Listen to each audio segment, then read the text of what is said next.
नील सरस्वती का स्तोत्र का पाठ नहीं कर पाए, आराधना नहीं कर पाए, साधना नहीं कर पाए, स्मरण ना कर पाए, अगर कोई बच्चा एक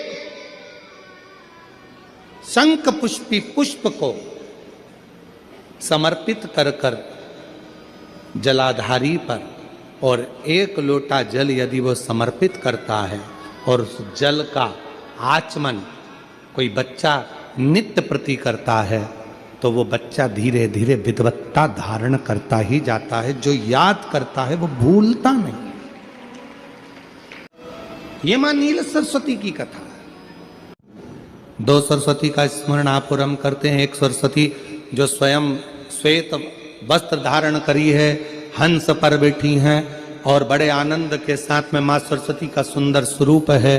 पर एक सरस्वती ऐसी हैं जो नीला उनका स्वरूप है और नील सरस्वती के रूप में उनकी पूजन होती है। मां नील सरस्वती। कोई कोई बच्चे ऐसे होते हैं कि जन्म लेने के बाद में उनकी राल टपकती रहती है, विद्वान नहीं हो पाते, पलंग पर पड़े रहते हैं, पांव हाथ काम नहीं करते हैं और डॉक्टरों का इलाज चलता रहता है, पर वो रिटर्न बच्चा थोड़ा जल्दी जन्म ले लिया इसलिए ऐसा हो गया, प्रीमेच्योर हो गया, ऐसा हो गया, वैसा हो गया, दवाइयाँ भी चलती हैं, इलाज भी चलता है, पर उसका कोई लाभ नहीं मिल पाता और वो बच्चा पलंग पर पड़ा रहता है, राल टपकती रहती है, बुद्धि काम नहीं करती।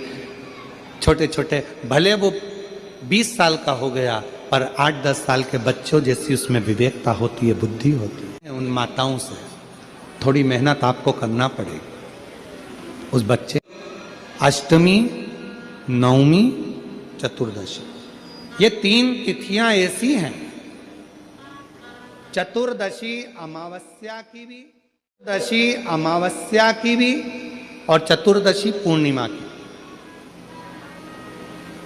अष्टमी नवमी अमावस्या की भी और अष्टमी नवमी पूर्णिमा की। ये वो तिथियां हैं जिन तिथियों में मां नील सरस्वती का स्तोत्र का पाठ कर कर एक शंख पुष्पी पुष्प, एक अपारिजात का पुष्प जलाधारी पर रखकर 7 बार अगर जल का पात्र से जल चढ़ाया जाए और उसी जल को कटोरी में झेल लिया जाए, उस जल को 3 दिन तक लगातार यदि सुबह दोपहर शाम रोज उस बच्चे को देना चालू करी है, उसके हाथ पैर भी काम करना प्रारंभ करेंगे, उसकी बुद्धि भी काम करना प्रारंभ